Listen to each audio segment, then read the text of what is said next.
क्या आपने कभी सोचा है कि आत्मा संसार में क्यों भटकती है? कौन सी शक्ति है जो जीव को जन्म मरण के अनंत चक्र में बांधे रखती है? और कैसे इन कर्मों से मुक्त होकर आत्मा अपने शुद्ध स्वरूप को प्राप्त कर सकती है? इन सभी गूढ़ रहस्यों का वैज्ञानिक और तात्विक समाधान मिलता है गोमटसार कर्मकांड। आचार्य नेमिचंद्र सिद्धांत चक्रवर्ती द्वारा रचित यह अनुपम ग्रंथ कर्मों के बंध, उदय, निर्जरा और मोक्ष मार्ग का विस्तृत विवेचन प्रस्तुत करता है। 8 मूल कर्म।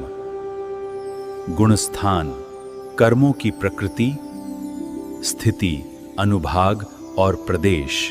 गोमटसार कर्मकांड के माध्यम से आत्मा और कर्म के शाश्वत विज्ञान को समझने की इस दिव्य यात्रा का प्रारंभ करें। महावीरं समतरेण निलयं वैड़ी समुकेतनं वोच्छम। जय बोलो अनंतानंद परम सिद्ध भगवान की, देवादिदेव 1008 श्री आदिनाथ भगवान की, 1008 श्री वर्तमान शासन नायक श्री महावीर भगवान की, परम पूज्य आचार्य श्री नेमिचंद्र सिद्धांत चक्रवर्ती महाराज की, आचार्य श्री धरसेन आचार्य पुष्पदंत आचार्य भूतबली आचार्य अकलंक स्वामी समंत्र भद्राचार्य समस्त पूर्वाचार्यों की, आचार्य श्री कुंथू सागर जी संभव सागर जी गुरुदेव की, आचार्य श्री कनक नंदी जी गुरुदेव की, आचार्य श्री पद्मनंदी जी गुरुदेव की, जिनवाणी माता की, श्रीमद जैन धर्म की।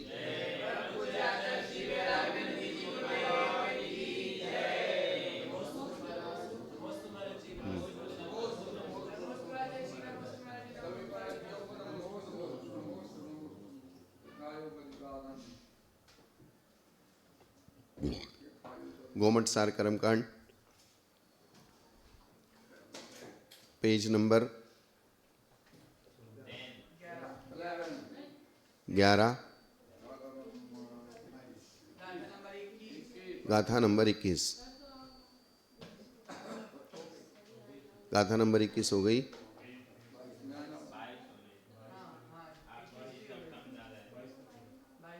गाथा नंबर 22। 8 मूल कर्मों की उत्तर प्रकृतियों का लक्षण, अर्थात 8 मूल कर्म प्रकृतियों की उत्तर प्रकृतियों को यहाँ पर कहते हैं। पंचनवदोन्नियट्ठा विषम चौरोकमेण ते नौदी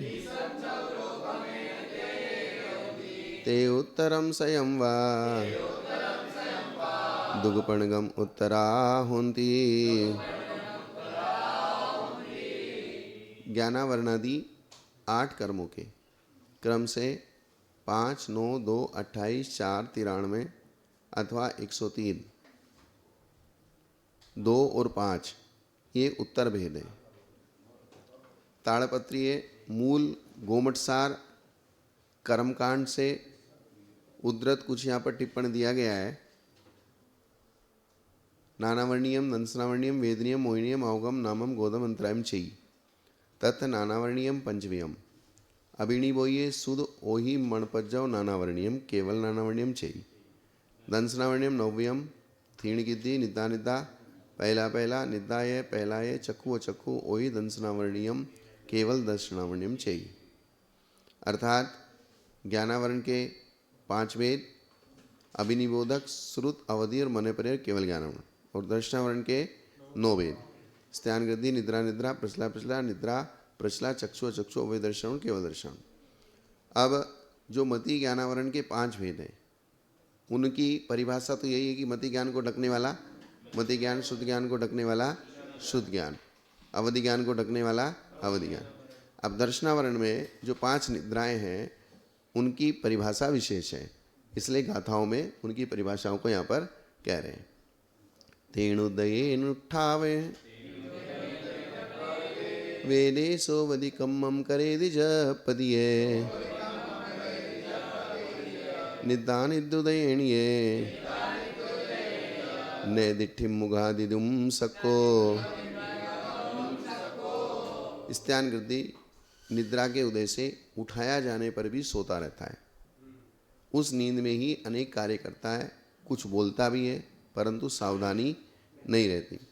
स्त्यान गृद्धि जो नींद है वो सबसे भारी नींद है। क्या? मतलब स्वप्न में वो स्त्यानकृति नींद में उठ जाता है, नदी पे चला जाता है, कपड़े धो जाता है, सारे काम रात को निपटा देता है, वो निद्रा में करता है, लेकिन रहता वो नींद में है। हाँ हाँ हाँ, पानी में कपड़े धो रहा है, नदी में जा रहा है, नहीं बंद आंखें भी करके चले तो कोई बाधा नहीं है, क्योंकि उसको दिखा जो संस्कार की वजह से दिखाई दे रहा है। जैसे सपने में आप सो रहे हो और आपको लग रहा है कि मैं स्कूल जा रहा हूँ, मैं फिर यहाँ आ रहा हूँ, फिर मैं मंदिर गया, फिर यहाँ गया, तो वो जो जाना आना है आपका आंखें बंद होने पर आपके संस्कार की वजह से चलता रहता है। ऐसे ही वो आंखों को बंद रखने के बाद भी वो इस प्रकार से कर सकता है। लेकिन इसमें स्थान वृद्धि में ऐसा कहते हैं ना, जिसको तैरना नहीं आता वो भी पानी में तैरता है। वो तो एक शक्ति विशेष का उद्भव हो जाता है, ये कहा गया है। क्या शक्ति विशेष प्रकट हो जाती है स्त्यानकृति निद्रा में। तो उसने जिंदगी में कभी तैरा ही नहीं हो, ये जरूरी थोड़ी है। संस्कार जो भी करना है उसको संस्कार के वश से करना है, तो संस्कार के वश से तैरने का पिछले जन्म का भी संस्कार हो सकता है। ठीक है ना, क्या कहा है, उस नींद में ही अनेक प्रकार के कार्य करता है, कुछ बोलता भी है, परंतु सावधानी नहीं रहती। निद्रा कर्म के उदय से अनेक प्रकार से सावधान किया हुआ भी आंखें नहीं खोल सकता। दूसरा निद्रा तो निद्रा में अनेक प्रकार से सावधान किया लेकिन आंखें नहीं खोल सकता। तो स्त्यानकृति से ये थोड़ी सी कम है। पहला पहलू देणिये वही दिलाला चलंती अंगाइम निद्युदे गच्छन्तो ताई पुणोवसई पड़ई। प्रचला कर्म की वजह से मुख से लार बहती है और हाथ आदि अंग चलते हैं। जैसे कोई हाथ आदि चलाते हैं ना, हाथ पैर इधर उधर पटकते हैं, मतलब जो है सोता कहीं है, मिलता कहीं है, तखत से गिर जाता है, हाँ, मुख से लार बहती है, ये सारी चीजें होती है ना, किंतु सावधान नहीं रहता। और निद्रा कर्म के उद्देश्य से गमन करता हुआ खड़ा हो जाता है, नींद में ही गमन करता हुआ खड़ा हो जाता है, बैठ जाता है, गिर पड़ता है, हाँ, इत्यादि क्रियाएं करता है। हाँ, पहलू देणीय जीवो ईसुम्मिलिये सुवे ईसुत्तोवी ईसम जानदी मुहम सोवदे मंदम। अब प्रचला कर्म के उदय से जीव आंखों को कुछ कुछ उगाड़ कर सोता है। प्रचला कर्म के उदय से मतलब आंखें पूरी बंद भी नहीं रहती, थोड़ी थोड़ी खुली रहती है, और सोता हुआ भी थोड़ा थोड़ा जानता है। सोता हुआ भी मतलब जैसे स्वान निद्रा होती है ना, एक तरह से सोता हुआ भी थोड़ा थोड़ा जानता भी है कि मैं सो रहा हूँ, ये भी उसको पता है कि मैं सो रहा हूँ। बार बार मंद शयन करता है। यह निद्रा स्वान निद्रा के समान है तथा अन्य सभी निद्राओं की अपेक्षा अल्पघातक है। इस प्रकार दर्शनावर्ण के कुछ भेदों का कार्य कहा। हाँ, हो सकता है।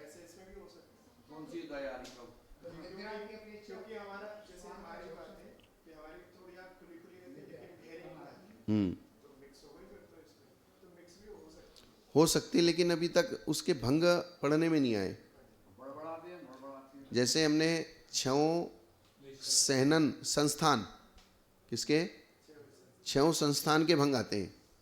जैसे पर्टिकुलर किसी के एक संस्थान है, एक और पर्टिकुलर किसी के 2 संस्थानों का भंग है, हाँ, किसी के 3 संस्थानों का भंग है, किसी के 4 संस्थानों का भंग है, किसी के 5 संस्थानों का भंग है, किसी के 6 संस्थानों का भंग है। क्या? हाँ, विशेष मतलब पूरा शरीर कोई मतलब 6 संस्थान उसके अंदर है, और किसी के पर्टिकुलर, हाँ एक साथ, किसी के पर्टिकुलर एक एक संस्थान है, और किसी के दो का भंग। दो का भंग कैसे बनेगा?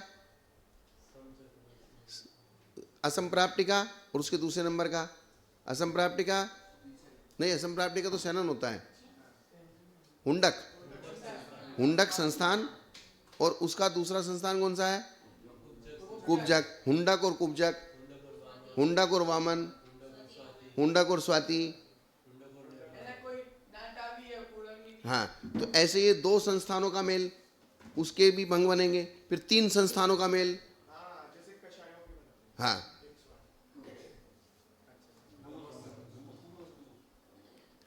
लेकिन कषाय एक साथ एक समय में एक ही उदय में आती है। क्रोध है तो क्रोध ही उदय में आएगा, क्रोध और मान एक साथ उदय में नहीं आएंगे।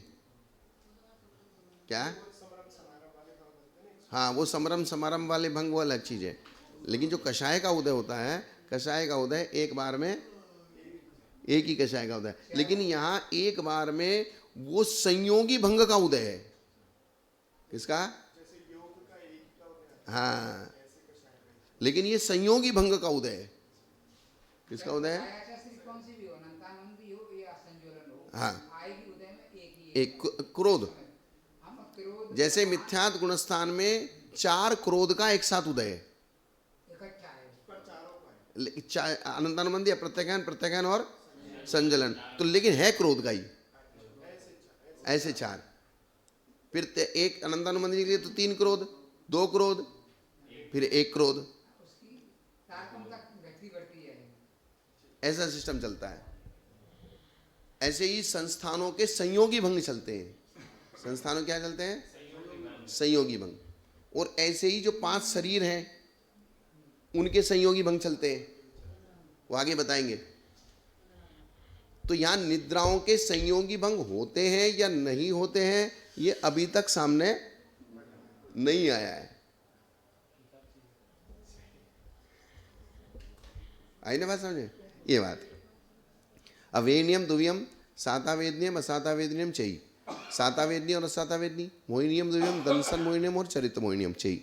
दंसन मोहिनियम बंदादो एवियम, दर्शन मोहिनी बंद की अपेक्षा एक ही बनता है, अर्थात मिच्छत्तम, सिर्फ मिथ्यात्व कर्म का ही बंध होता है। दर्शन मोहिनी की तीन प्रकृति है, मिथ्यात्व, सम्यक मिथ्यात्व और सम्यक प्रकृति। तो सम्यक मिथ्यात्व का बंध नहीं होता और सम्यक प्रकृति का बंध नहीं होता, बंध किसका होता है?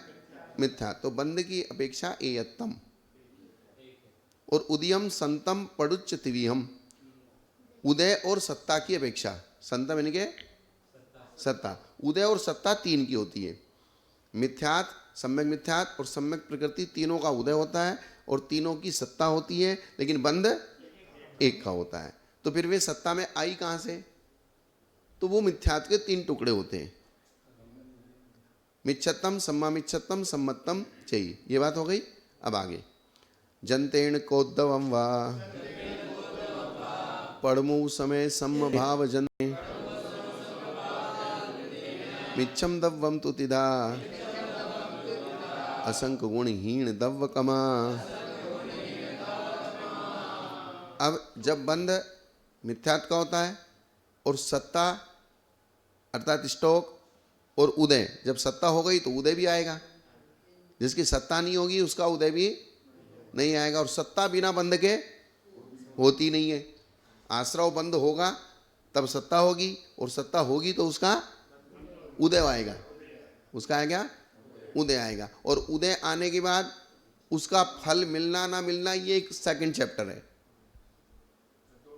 हाँ, स्त्रीगुक संक्रमण हो सकता है, या उदय आने के बाद भी फल मिला लेकिन आपने उसमें राग द्वेष नहीं किया। ये बहुत सारी व्याख्याएं उसके आगे आगे बनती चली जाएंगी। तो यहाँ ये बता रहे हैं कि जिस प्रकार से चक्की से दले हुए कोदो के समान, चक्की से कोदो दल यानी कि जैसे गेहूं को अपन दलते हैं, या कोदो नाम का एक धान्य होता है, चावल होता है, तो उस चक्की से दलते हैं तो उसके तीन प्रकार के टुकड़े कर दिए गए। यंत्र से दले हुए, चक्की यानी कि यंत्र, गाथा में लिखा जंतेन कोद्दवम वा, चक्की से दले हुए कोदो के समान। प्रथमोपसम सम्यक्त परिणाम रूपी यंत्र से। तो यहाँ उस मिथ्यात्व को दलने वाला क्या है? तो रूपी परिणाम। यहाँ परिणाम से मिथ्यात्व को दलना है।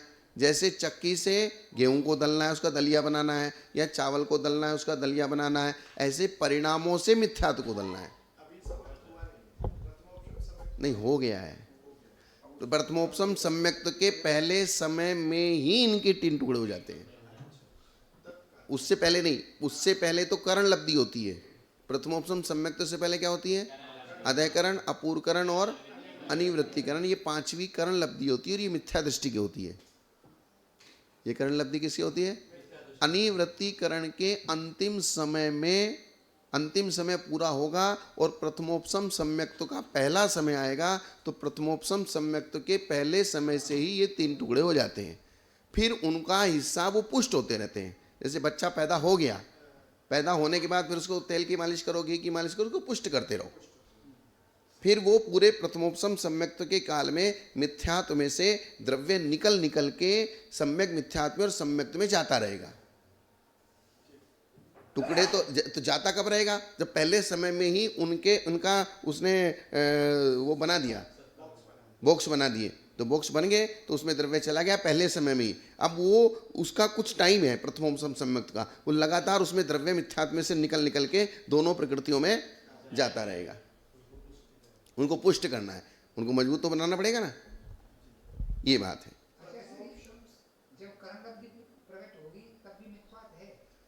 करण लब्धि मिथ्या दृष्टि को ही होती है। जब मिथ्या दृष्टि को होती तो मिथ्यात्व में ही होगी। जब मिथ्या दृष्टि को करण लब्धि होती है तो मिथ्यात्व में ही होगी। ओपन यही है कि भद्र मिथ्या दृष्टि होता है, 5 लब्धियां मिथ्या दृष्टि के होती हैं। हाँ, वो भद्र मिथ्या दृष्टि, क्योंकि वो सम्यक दर्शन के सन्मुख है। सम्यक दर्शन के क्या है? सम्मुख, सन्मुख। हाँ, अर्थात सम्यक दर्शन की तरफ अपने उसने अपनी दृष्टि कर ली है। अर्थात उसको पहले क्षोभसम लब्धि, फिर विशुद्धि लब्धि, फिर प्रायोग्य लब्धि, देशना लब्धि, देशना लब्धि, और देशना लब्धि के बाद प्रायोग्य लब्धि, और प्रायोग्य लब्धि के बाद करण लब्धि, और करण लब्धि के बाद प्रथमोपसम सम्यक दर्शन। ये इसका क्रम है।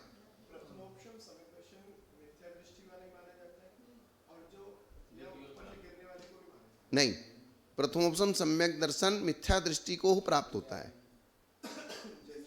क्षोभसम सम्यक दर्शन मिथ्या दृष्टि को, प्रथमोपसम सम्यक दृष्टि को, सम्यक मिथ्या दृष्टि को, इनको सबको हो सकता है। प्रथमोपसम सम्यक दर्शन किसको होगा? मिथ्या दृष्टि से ही प्रथमोपसम सम्यक दर्शन की प्राप्ति होगी। जब उपसम श्रेणी चढ़ता है उसके लिए जो तैयारी होती है, उस समय जो उपसम सम्यक दर्शन होता है उसको द्वितीय उपसम कहते हैं। जीव शायब सम्यक सम्यक दृष्टि है। हाँ, नहीं, कैसे आएगा? क्षोभसम सम्यक दृष्टि द्वितीयोपसम करेगा। हाँ, क्योंकि द्वितीयोपसम सम्यक दर्शन मिथ्या दृष्टि को नहीं होता।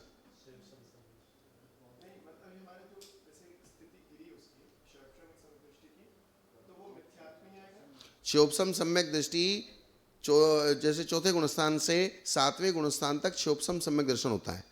चौथे गुणस्थान से 7वें गुणस्थान तक कौन सा होता है? 8वें में या तो उपसम होगा या क्षयिक होगा। क्षोभसम सम्यक दृष्टि श्रेणी नहीं चढ़ता है। तो चौथे से 7वें तक जो क्षोभसम सम्यक दृष्टि है वो अगर गिरेगा या तो तीसरे में आएगा, गिरेगा या पहले में जाएगा। नहीं, दूसरे में प्रथमोपसम वाला ही जाएगा। मतलब जो 11वें से गिरेगा प्रथमोपसम, प्रथमोपसम सम्यक्त के काल में जब एक समय 6 आवली शेष रहता है, तब उसके बीच में अनंतानुबंधी कसाय का उदय आ जाता है, तब दूसरा गुणस्थान होता है। तो जितना समय बचा, एक समय बचा तो दूसरे गुणस्थान का काल भी एक समय, और 6 आवली बची तो दूसरे गुणस्थान का काल भी 6 आवली, और वो दूसरे गुणस्थान में अनंतानुबंधी के उदय से दूसरा गुणस्थान होता है, और नियम से दूसरे गुणस्थान वाला पहले गुणस्थान में आता है। हाँ, हाँ, नहीं, क्षय उपसमिक, क्षयिक वाला गिरता ही नहीं है। बस। हाँ, क्षयोपसम वाला गिरेगा तो वो तीसरे में आएगा या पहले में आएगा? वो उपसम वाला आएगा, द्वितीय उपसम वाला भी आएगा, लेकिन उपसम वाला आएगा। हाँ, ऐसा।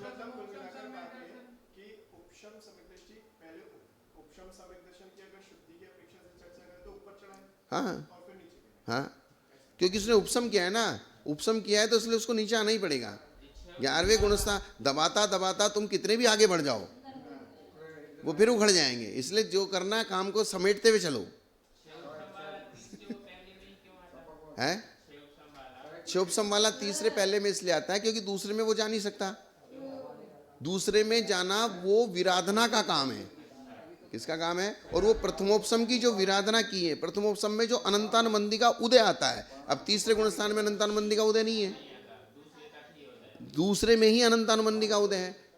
तीसरे गुणस्थान में अनंतानुबंधी का उदय नहीं होता है, तो क्षयोपसम वाला तीसरे गुणस्थान में आता है। और दूसरा जब होता है जब अनंतानुबंधी का उदय होता है, क्योंकि पहले और दूसरे में दोनों में कुमति ज्ञान है, दोनों मिथ्या दृष्टि है। क्या? दोनों में विपरीत अभिनिवेश है, पहले में और दूसरे में। दूसरे गुणस्थान में विपरीत अभिनिवेश अनंतानुबंधी के कारण से है, और पहले गुणस्थान में विपरीत अभिनिवेश मिथ्याद गुणस्थान के हिसाब से है। इसलिए कुमति ज्ञान, कुश्रुत ज्ञान, कुअवधि ज्ञान पहला और दूसरा गुणस्थान।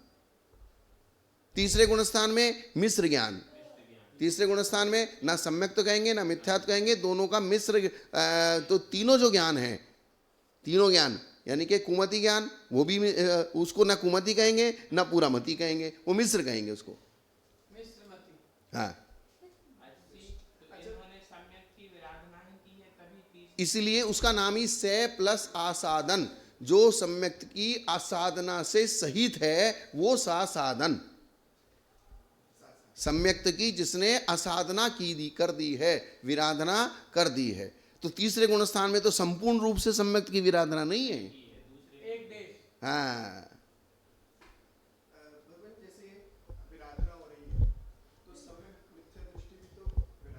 हाँ, विराधना ही है, लेकिन विराधना के भी प्रकार हैं। पहले में आ गया।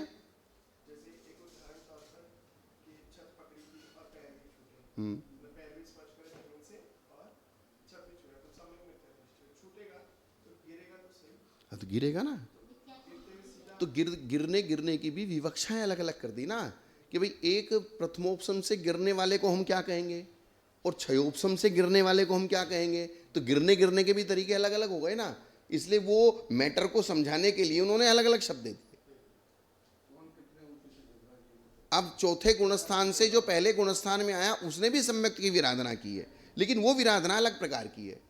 और प्रथमोपसम से जो विराधना करके दूसरे में आया वो विराधना अलग प्रकार की है। और अगर उस प्रथमोपसम सम्यक्त के काल में ही अगर विराधना करेगा तो वो दूसरे में आएगा। अगर प्रथमोपसम सम्यक्त के काल को उसने पूरा पालन कर लिया तो नियम से नीचे नहीं गिरेगा, वो क्षयोपसम सम्यक्त से बनेगा। हाँ, फिर क्षयोपसम वाला तीसरे में या पहले में आएगा, क्योंकि प्रथमोपसम सम्यक्त के काल में उसने विराधना की है, अर्थात उस प्रथमोपसम की विराधना की है। हाँ हाँ हाँ,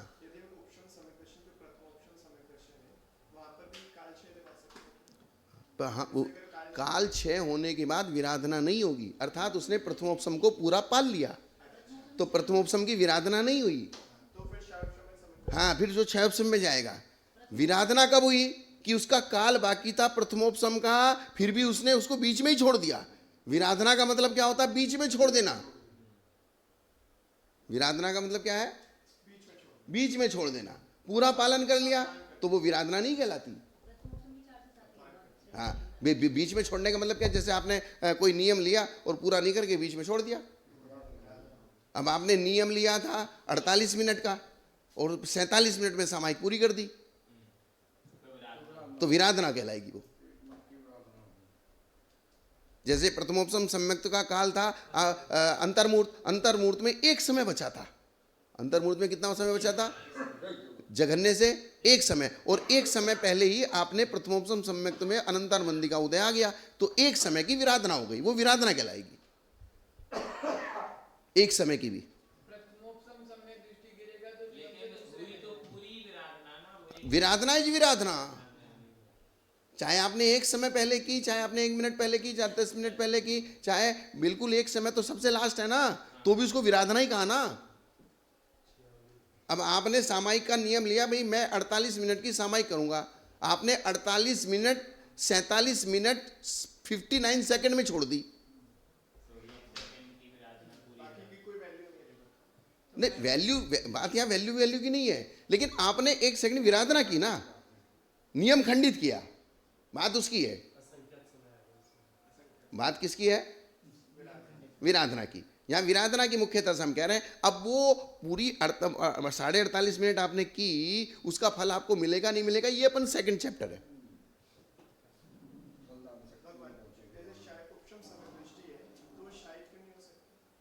उपसम सम्यक दर्शन का इतना काल नहीं है कि वो क्षायिक करने के लिए ज्यादा काल चाहिए, क्योंकि उसको मिथ्यात्व का भी नाश करना है, सम्यक मिथ्यात्व का भी नाश करना है, और प्रत्येक के लिए अनंतानुबंध की विसंयोजना, अनंतानुबंध की विसंयोजना हो जाएगी प्रथमोपसम में, उपसम में।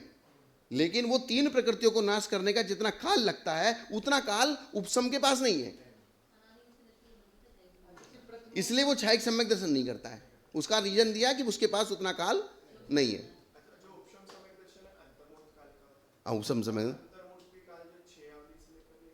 नहीं, वो अंतर्मुहूर्त जैसी आचार्यों की विवक्षा, उनका उन्होंने पर्टिकुलर कोई टाइम नहीं बताया।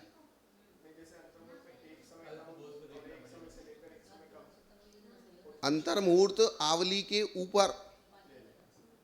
ऊपर और 48 मिनट के नीचे, तो ये, लेकिन अंतर्मुहूर्त की ऐसी परिभाषा भी है कि अंतर शब्द का अर्थ समीप भी होता है।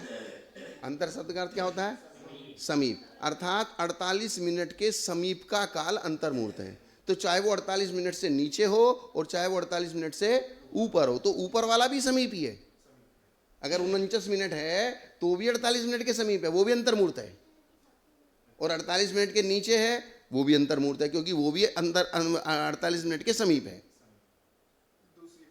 हाँ, वो सामान्य से सब लोग जो जानते हैं वो यही जानते हैं कि 48 मिनट से नीचे, लेकिन अंतर का अर्थ अगर हम समीप करेंगे तो 48 मिनट के ऊपर और 48 मिनट के नीचे वो जो काल है वो सब अंतर्मुहूर्त है।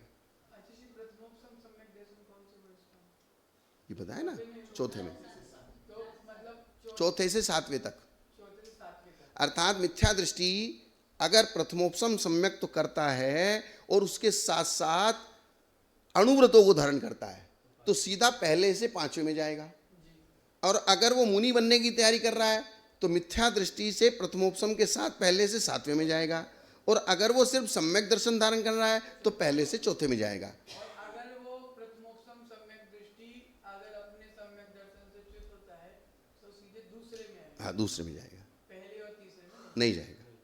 ये उपशम सम्यक दर्शन जो है, एक ही भाग में या एक ही भाग छोड़े एक ही दिन में, क्या अनेक बार भी कर सकते? नहीं, क्योंकि उसने मिथ्यात के 3 टुकड़े कर दिए, सम्यक मिथ्यात और सम्यक प्रकृति। तो सम्यक मिथ्यात और सम्यक प्रकृति उद्वेलना प्रकृति है। क्या है? उद्वेलना। उद्वेलना अर्थात जैसे आपने चोटी बांधी और वैसे ही चोटी खोल दी, रस्सी कहो चोटी कहो, तो उद्वेलना जब तक उन 2 प्रकृतियों की नहीं होगी, क्या, जब तक उनकी सत्ता खत्म नहीं होगी तब तक दोबारा प्रथमोपसम नहीं होगा। अर्थात प्रथमोपसम सम्यक दर्शन करने के लिए 28 की सत्ता वाला नहीं चाहिए, क्योंकि 2 ऐसे अनादि मिथ्या दृष्टि की 26 प्रकृतियों की सत्ता होती है, जिसने आज तक भी सम्यक दर्शन पैदा नहीं किया। तो उसकी मोहिनी कर्म की कितने की सत्ता होगी? 26 की। 28 में से किसकी सत्ता होगी? चली गई नहीं, वो उसके मिथ्यात के टुकड़े ही नहीं हुए, तो वो 26 ही रहेंगी। कितनी रहेंगी? हाँ, बंद एक का, तो मिथ्यात का बंद चल रहा है ना, तो 26 ही रही ना। कितनी रही? 26। तो जब वो अब 26 की सत्ता से वो अब प्रथमोपसम सम्यक के बाद 28 की सत्ता में आ गया। किसकी सत्ता में आ गया?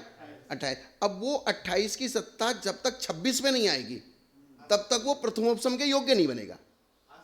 हाँ, उद्वेलना हो जाएगी। जैसे वो मिथ्यात्व में चला गया या एक इंद्रिय, दो इंद्रिय, तीन इंद्रिय में चला गया, तो वहां जाके वो सम्यक मिथ्यात्व और सम्यक प्रकृति की उद्वेलना कर देगा, अर्थात उसकी सत्ता खत्म कर दी। अब उसकी सत्ता खत्म होगी तो वापस कितने की सत्ता रह गई? 26 की सत्ता रह गई। तो 26 की सत्ता जब वो कभी संगी पंचेंद्रिय पर्याप्तक मनुष्य तिर्यंच आदि बनेगा, तब वो वापस प्रथमोपसम कर लेगा, फिर मिथ्यात्व के 3 टुकड़े करेगा। तो वो काल कितना है? वो काल है पल्ले का असंख्यातवा भाग, उद्वेलना करने में, 28 से 26 में आने में। हाँ, पल्ले का संख्यात भाग काल कम से कम लगेगा, तब जाके वो 28 से 26 में आएगा। उस पल्ले के असंख्यातवे भाग काल के बाद फिर वापस प्रथमोपसम हो सकता है। हाँ,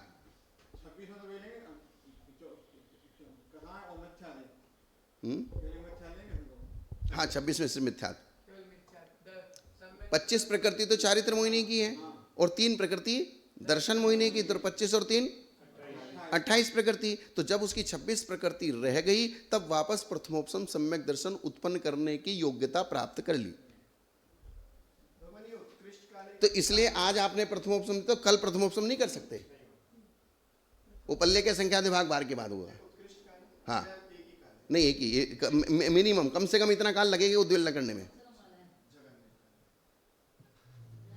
इतना काल जैसे उद्वेलना कर दी, और उद्वेलना करने के बाद आप 26 प्रकृति की सत्ता में पड़े, निगोद में पड़े, तो अब आपको 26 की 26 चले जाएंगी, बनी रहेंगी। अब प्रथमोपसम सम्यक तो तब होगा वापस जब तुम किसी संगी पंचेंद्रिय पर्याप्तक मिथ्यादर्शी अवस्था को प्राप्त करोगे, तब जाके बनेगी वो बात।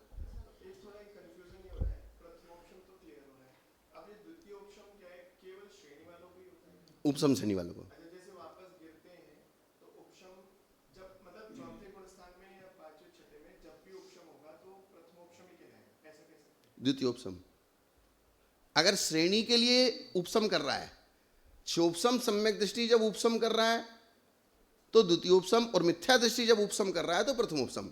अच्छा, जो श्रेणी पे 2 रास्ते पे चढ़ता है तो वो उपशम में रह नहीं सकता, या तो वो उपशम हो जाएगा ये छाई हो जाएगा, वो वाला जो उपशम कहलाएगा, वो द्वितीय उपसम। तो ये हमेशा छठे सातवें में ही होगा।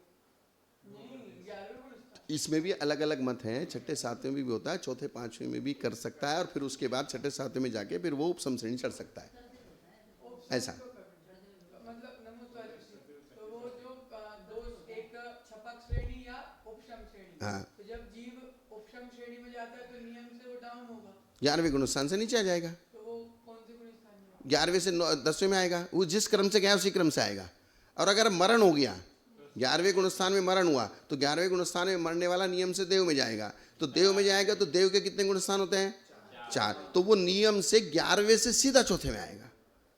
और अगर वो मरा नहीं तो बाकी उसको कोई डिस्टर्बेंस होने वाला नहीं है, 11वें से 10वें से, 10वें से 9वें में, 9वें से 8वें में, 8वें से 7वें में, छठे में। इस क्रम से पहले में पहुंच जाएगा। हाँ, नहीं क्रम से छठे सातवें में आगे रुक जाएगा, नहीं जरूरी नहीं है, हाँ जा सकता है, हाँ जा सकता है, लेकिन छठे सातवें में आगे रुक गया, कोई 5वें में आ गया, कोई चौथे में आ गया, कोई पहले में चला गया, चौथे में आ गया तो तीसरे में चला गया। है मुनि का मुनि, अभी उसने कपड़े नहीं पहने हैं। हाँ, ये मत समझ लेना कि उसने ये तो परिणामों की तारतम्यता है, और फिर जैसे ही वो परिणाम बढ़े फिर वापस चौथे पांचवें छठे सातवें में चला गया। तो क्या भगवान द्वितीय उपशम कपड़े पहने का तो फिर पहले में आएगा कि कपड़े पहनने वाले के तो आगे कोई ऑप्शन ही नहीं है, चौथे में भी आता है, जैसे समय दर्शन से फिर आपने 5वां भी हो सकता है ना, कपड़े वालों का तो 5वां भी होता है। हाँ, द्वितीय उपसम उपसम श्रेणी के लिए होता है, एक पर्याय में उपसम श्रेणी सिर्फ 2 ही बार होती है, तो उपसम श्रेणी के बिना द्वितीय उपसम करने की आवश्यकता ही नहीं है। उपसम श्रेणी की अगर भूमिका नहीं बना रहा है तो द्वितीय उपसम नहीं होता है। यानी वर्तमान भाव में हम अगर चर्चा करें तो एक ही बार समय उपशम समय दर्शन 2 बार, उपसम सम्यक दर्शन तो 1 बार है, प्रथमोपसम 1 बार होगा, और उपसम श्रेणी वाला उपसम सम्यक दर्शन, द्वितीय उपसम सम्यक दर्शन वो एक भाव में मैक्सिमम 2 बार होगा, 2 बार से, और पूरे संसार काल में 4 बार, पूरे संसार काल में कितनी बार? 4 बार उपसम श्रेणी चढ़ेगा। जैसे बाहुबली भगवान कहते हैं ना, उन्होंने उपसम श्रेणी चढ़ी, 2 बार उपसम श्रेणी चढ़ी। जैसे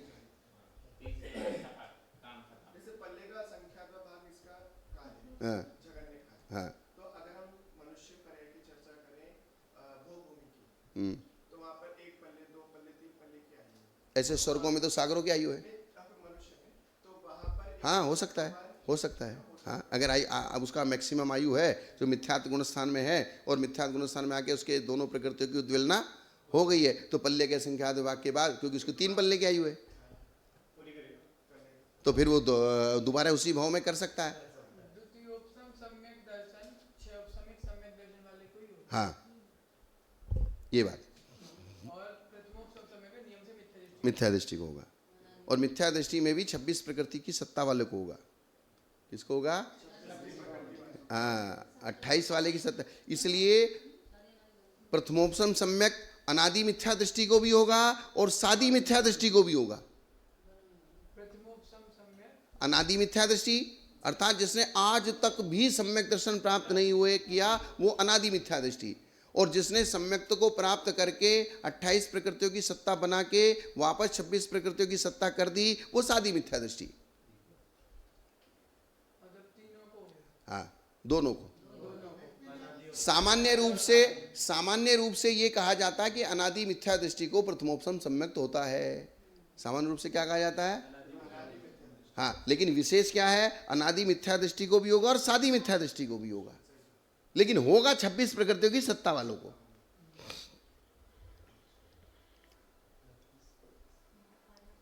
चक्की से दले हुए कोदो के समान प्रथमोपसम सम्यक्त परिणाम रूपी चक्की से, जैसे चक्की कोदो को दलती है, गेहूं को दलती है, ऐसे आपका परिणाम मिथ्यात्व को दलता है। परिणाम किसको दलता है? अर्थात वो परिणाम आपके मिथ्यात्व को कूट देता है और 3 टुकड़े कर देता है। हथौड़ा मारता है उसके ऊपर। हथौड़ा मारो चाहे उसको दल दो यंत्र में रख के, तो मिथ्यात्व रूपी कर्म द्रव्य प्रमाण से क्रम से असंख्यात गुणा हीन 3 प्रकार का हो जाता है। क्या हो जाता है? हाँ, मिथ्यात्व का जितना द्रव्य है ये बता रहे हैं आगे। जैसे कोदो धान्य विशेष को दलने पर तंदुल कण और भूसी, चावल एक उसका बारीक कण और लास्ट का उसका भूसी, इस प्रकार 3 रूप हो जाते हैं। उसी प्रकार मिथ्यात्व रूपी कर्म द्रव्य भी प्रथमोपसम सम्यक्त रूपी परिणाम रूपी यंत्र के द्वारा मिथ्यात्व सम्यक मिथ्यात्व और सम्यक्त रूप परिणमन कर जाता है। इसमें सबसे अधिक द्रव्य मिथ्यात्व का रहता है। मोटा भाग किसका रहता है? मिथ्यात्व का। उससे असंख्यात गुणा हीन द्रव्य सम्यक मिथ्यात्व का रहता है और उससे भी असंख्यात गुणा हीन द्रव्य सम्यक्त का रहता है। ये उसकी आपको साइज बता दी। जैसे आपने दलिया दला ना, दलिया एक सबसे मोटा भाग, एक थोड़ा छोटा भाग और एक सबसे छोटा भाग। हाँ, हो गया ना? यहां नीचे लिखा है अर्थात जानते मतलब यंत्र से दले गए कोदो में कोदो, तंदुल और अर्ध तंदुल, इन 3 विभागों के सामने अपूर्व करणादि परिणामों के द्वारा दले गए दर्शन मोहिनी की त्रिविधता पाई जाती है। आचार्यों की वाणी में कोई भी अप्रयोजनभूत शब्द नहीं, हाँ, तो फिर इसमें जनते कहने की आवश्यकता है। उदाहरण देने के लिए, मंद बुद्धि को समझाने के लिए। जैसे कोदुआ को दला, हाँ, तो दला, लेकिन उसको उदाहरण तो समझाना तो पड़ेगा ना। हम सब तीव्र बुद्धि होशियार बुद्धि नहीं है ना। उदाहरण हमेशा किसके लिए होता है? हाँ, ये परीक्षा मुख जी में बताया है, उदाहरण हमेशा मंद बुद्धि के लिए। और उदाहरण होता मंद बुद्धि के लिए इसलिए बताया कि वो उसको बात समझ में आ जाए। लेकिन अगर तीव्र बुद्धि है वो उदाहरण से समझेगा तो उदाहरण ध्यान रहता है, मूल परिभाषा चली जाती है। क्या चली जाती है? हाँ, तो पहले आप मूल परिभाषा समझिए कि परिणामों से मिथ्यात्व के 3 टुकड़े किए। अब ये परिणामों से मिथ्यात्व के 3 टुकड़े किए, ये तो रह जाता बाद में, और चक्की और चावल ध्यान रहता है। हाँ, चावल चक्की याद रहता है, लेकिन परिणाम मिथ्यात्व और 3 टुकड़े याद क्या रखना है? मूल परिणाम रूपी चक्की, मिथ्यात्व रूपी चावल और उसके 3 टुकड़े मिथ्यात्व सम्यक मिथ्यात्व और सम्यक प्रकृति। ये मूल बात है। और वो जो है सबसे मोटा हिस्सा मिथ्यात्व का, उससे कम मोटा सम्यक मिथ्यात्व का और सबसे छोटा हिस्सा सम्यक प्रकृति का। अर्थात आत्मा में जो वे तीन प्रकृतियां बनी हैं, क्या बनी है? तीन प्रकृतियों की सत्ता हुई है, वो सत्ता का परिमाण बता दिया, अर्थात उसका प्रदेश बता दिया। इसको क्या कहते हैं? प्रदेश बंध। अर्थात किस प्रकृति के कितने परमाणु हैं। आयु कर्म के बिना, अब देखो उसका बंटवारा कैसे हुआ, ये यहां बता रहे हैं। आयु कर्म के बिना 7 कर्मों के परमाणुओं का प्रमाण कुछ कम 1.5 गुणाणी गुणित समय प्रबद्ध प्रमाण है। कितना है? आयु को छोड़ दो, क्योंकि आयु हमेशा बनता नहीं है। तो सत्ता में जो द्रव्य है, टोटल द्रव्य 1.5 गुणाणी गुणित समय प्रबद्ध, एक समय प्रबद्ध को 1.5 गुणाणी से गुणा कर देंगे तो वो जो लोट बनेगा वो परमानेंट सत्ता में रहेगा। अब उसमें से ही बंटवारा होना है, कर्मों का बंटवारा। तो इसमें 7 का भाग दे देंगे। किसका भाग दे दिया? टोटल जो द्रव्य है उसमें 7 का भाग देंगे, तो जो प्रमाण आएगा तो 7 को अलग अलग मिल गया। क्या मिल गया? 7 का अलग अलग हिस्सा मालूम पड़ गया था। तो एक हिस्सा मोहिनी का हो गया, एक हिस्सा किसका होगा? मोहिनी का। अब मोहिनी को हमको बंटवारा करना है। मोहिनी की 28 प्रकृति हैं। मोहिनी कितनी प्रकृति हैं? तो 28। अब जिसकी जैसे गोत्र है, गोत्र की 2 ही है, तो हिस्सा तो सबको बराबर बराबर मिला। बाप को तो सबको बराबर मिलेगा। बच्चे तुमने 25 पैदा कर दिया तो उसको हम क्या करें? जिसका एक ही है उसके सारी संपत्ति एक को मिल जाएगी। 7 से क्यों डिवाइड किया? 8 से क्यों? अभी आयु कर्म की विवक्षा नहीं रखी ना। आयु कर्म की विवक्षा अभी हाँ, ठीक है, 7 ठीक जी। ये जब आयु कर्म की विवक्षा रखेंगे तो 8 से डिवाइड कर लेंगे। हाँ, तो 7 का भाग देने पर जो आवे उतने मोहिनीय कर्म के परमाणु हैं, तो मोहिनी को एक लोट मिल गया। अब इसमें अनंत का भाग देने पर एक भाग प्रमाण तो सर्वघाती है। क्या? जो मोहिनी का लोट था, प्रत्येक उसमें सर्वघाती और देशघाती। जो संपूर्ण रूप से आत्मा के गुणों का घात करे वो सर्वघाती, जो एक देश करे, कुछ घात करे, कुछ खुला रखे, वो देशघाती। वो क्या हुआ? देशघाती। तो एक भाग जो मोहिनी का द्रव्य था उसमें अनंत का भाग दिया। किसका भाग दिया? बड़ी संख्या का भाग देंगे तो आंसर ज्यादा आएगा, और छोटी संख्या का भाग देंगे तो आंसर कम आएगा। 100 को 50 से भाग दिया तो आएगा, और 100 को 2 से भाग दिया तो 50 आएगा। तो यहां किसका भाग दिया? अनंत का भाग दिया। असंख्यात का भाग नहीं दिया, संख्यात का भाग नहीं दिया। किसका भाग दिया? अनंत का। जो मोहिनी का लोट था उसमें अनंत का भाग दिया। तो अनंत का भाग देने पर जो एक भाग प्रमाण, तो जो भाग आया भाग देके, तो उसमें एक भाग तो सर्वघाती का और शेष देशघाती का। हाँ, अनंत का जो मूल टोटल द्रव्य था उसमें से उसमें अनंत का भाग दिया, तो एक भाग सर्वघाती का और शेष भाग देशघाती का। तो देशघाती का ज्यादा हुआ और सर्वघाती का कम हुआ। तो एक भाग प्रमाण सर्वघाती, जो एक भाग सर्वघाती था, उस परमाणुओं में सर्वघाती कितनी प्रकृतियां हैं मोहिनी की? 17। सर्वघाती कितनी प्रकृतियां हैं? 17। 17 कौन सी? 16 कसाय और एक मिथ्यात। 16 कसाय और एक मिथ्यात। तो उन 17 में बांट दिया उसको।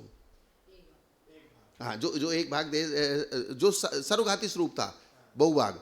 एक भाग प्रमाण सर्वघाती के, अच्छा, एक भाग प्रमाण सर्वघाती था, तो एक भाग प्रमाण सर्वघाती के परमाणुओं को 17 में बराबर बराबर बंटवारा कर दिया। तो 17 में बराबर बराबर बंटवारा कर दिया तो मिथ्यात्व को बराबर मिल गया। तो मिथ्यात्व तो 16 कैसा है ना, तो मिथ्यात्व का द्रव्य हमारे पास आ गया। अब मिथ्यात्व का बंटवारा करना है। हाँ, पहले इसको लिखना बंद करो, मैं सिर्फ समझाता हूं, मेरी तरफ देखो। क्या?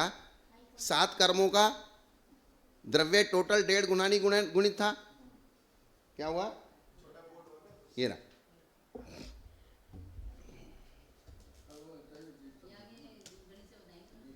आगे बताए, पहले एक बार जबानी समझ लें। ये 7 कर्म और 7 कर्म का ये लोट क्या हो गया? ये 7 कर्म का परमाणु होगा समूह 1.5 गुणानी गुणित समय प्रबद्ध प्रमाण सत्ता। अब इन 7 कर्मों को बराबर बराबर बांट दिया। ये हो गया ना? इसको अपन ने 7 हिस्से कर लिए, सीधा सीधा सा गणित है। 7 हिस्से में एक हिस्सा ये मोहिनी का है, एक इसका है मोहिनी का, तो एक हिस्सा मोहिनी का हो गया ना। मोहिनी के हिस्से को ये क्या हो, परमानेंट है क्या वार का, कौन सा है इस परमानेंट सही बोल दिया, दिमाग में परमानेंट नहीं होता। ये सही है। पानी डाल कर हाँ चौक दे देंगे, बात समझ आई ना। तो ये किसका हिस्सा आ गया, मोहिनी का। अब मोहिनी का जो हिस्सा है इसमें 2 भाग किए, एक देशघाती एक सर्वघाती। तो हाँ नहीं, डिवाइड बाय 2 नहीं किया, इसके 2 हिस्से किए। तो 2 हिस्से कैसे हुए सर्वघाती के, तो जो ये मोहिनी का द्रव्य था इसमें अनंत का भाग दिया। डिवाइडेड बाय 2 करेंगे तो बराबर हो जाएगा। हाँ डिवाइडेड बाई अनंत, हाँ डिवाइडेड बाई अनंत करेंगे, इसको बटे अनंत, क्या किया, बटे अनंत किया। तो जो अनंत किया वो जो द्रव्य आया उस द्रव्य में भाग करने के बाद जो उत्तर आया, भाग करने के बाद जो उत्तर आया, तो उस उत्तर में इसके एक भाग और बहुभाग, ये इधर वाला छोटा एक भाग हुआ और इधर वाला बहुभाग हुआ। तो जो एक भाग हुआ ये एक भाग 17 प्रकृतियों को मिलेगा। एक भाग किसको मिलेगा, 17 प्रकृतियों को। 17 में एक मिथ्यात्व को और 16 कषायों को, ये सर्वघाती है। और जो बहुभाग था वो देशघाती को मिलेगा। वो किसको मिलेगा, देशघाती को। तो अपने को मिथ्यात्व का द्रव्य, अब इसके 17 हिस्से हो गए, कितने हो गए, एक भाग के, एक भाग के। तो उसमें एक हिस्सा मिथ्यात्व का है, अब उसके 3 टुकड़े कर, अब उस मिथ्यात्व के 3 टुकड़े करने, ये कल्पना लानी है। ये यहां लिखा हुआ है ऑलरेडी। मोहिनी कर्म के फिर अनंत व हाँ आप इसको पढ़ लीजिए, अगर ये समझ में आ गया तो आपको इसमें से देख के वापस लिख सकते हो। डेढ़ गुणानी गुणित समय प्रबंध, वो तो अपन बता दूंगा मैं। हाँ मतलब इसका अर्थ ये है, जैसे हमारे पास एक समय प्रबंध के परमाणु 6300 हैं। एक समय प्रबंध के परमाणु कितने हैं, 6300। तो डेढ़ गुणानी गुणित समय प्रबंध के परमाणु 71,000 कुछ बनेंगे। हाँ तो इसको डेढ़ गुणानी से गुणा करना है ना, इसको डेढ़ गुना नहीं करेंगे, डेढ़ गुणानी से गुणा करेंगे। डेढ़ की इस गुणानी का मतलब क्या होता है स्वामी जी, मैं 1 मिनट, अब ये मिटता नहीं है, इसको दूसरा दे दो ना। मैं डेढ़ गुणानी का एक हल्का सा मैटर बता देता हूँ।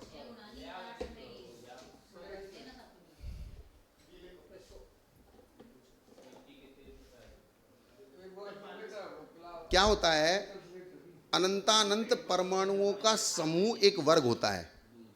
क्या होता है, परमाणुओं का समूह वर्ग होता है। वर्ग का समूह वर्गणा होती है और वर्गणा का समूह स्पर्धक होता है और स्पर्धक का समूह गुणानी होता है। गुणानी मतलब परमाणुओं का लोट ही है वो भी। जैसे अपन निगोदिया में करते हैं ना कि ये अंडर आवास पुलवी, तो इस तरीके से गुणानी बनती है। आप समझ गए ना, मतलब जैसे अनंतानंत परमाणुओं का समूह, एक परमाणु, अनंतानंत परमाणुओं का समूह एक वर्ग बनेगा। अनंतानंत परमाणुओं का समूह क्या बनेगा, एक वर्ग बनेगा। और वर्ग का समूह वर्गणा बनेगी और वर्गणा का समूह स्पर्धक बनेगा और स्पर्धक का समूह गुणानी बनेगी। तो एक गुणानी के बाद एक गुणानी और उसमें से आदि, तो वो भी परमाणुओं का समूह हुआ ना, वो क्या हुआ। और समय प्रबंध क्या हुआ, वो भी परमाणुओं का समूह है। एक समय में बंधने वाले अनंतानंत परमाणु वो एक समय प्रबंध, और डेढ़ गुणानी के परमाणु वो डेढ़ गुणानी के परमाणु, तो दोनों को आपस में मल्टीप्लाई कर दो। मल्टीप्लाई, हाँ, एक समय प्रबद्ध गुणित डेढ़ गुणानी। तो एक समय प्रबद्ध के परमाणु हमने कितने माने, 6300 मान लिया। तो डेढ़ गुणानी के परमाणु हमने कितने माने, तो एक संख्या से गुणा करना पड़ेगा, तो उसका प्रमाण आएगा 71,000 कुछ, 75,600। लिखा है ना? एक बार आज हम फिर से बताएं तो गलत नहीं होगा। तो लिखो में कछु नहीं है। लेकिन ये बाद में लिखो पहले। नहीं नहीं, एक भाव भाषा समझ लो। क्या समझ लो? भाव, अगर भाव भाषा नहीं समझेंगे तो बार बार 1.5 गुना ही परेशान करती रहेगी। भीड़ गुनानी तो आपने कही थी वो है? 912 वो अटक जाती, फिर मैटर छूट जाता है। हाँ, इसमें आप पेज नंबर इन पे पीछे निकालो, मैं अभी 1 सेकंड बता देता हूँ। ये जो नक्शा है ना, पेज नंबर 788 पे। इसमें गिनती ले ली, अब गिनती इसमें जोड़ते हैं।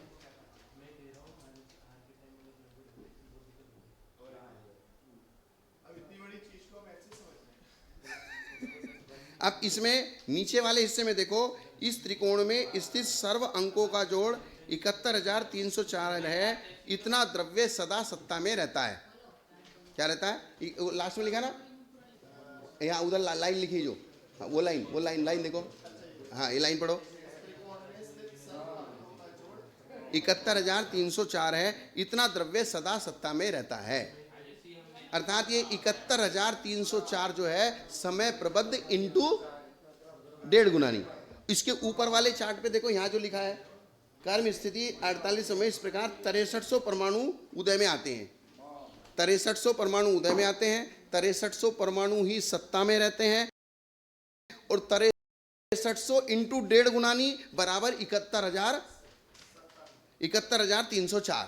तो 71,304 परमाणु परमानेंट सत्ता में रहेंगे। ये assumption करा जा रहा है कि ये इसलिए क्या रहता है, वो उदाहरण याद रह जाता है।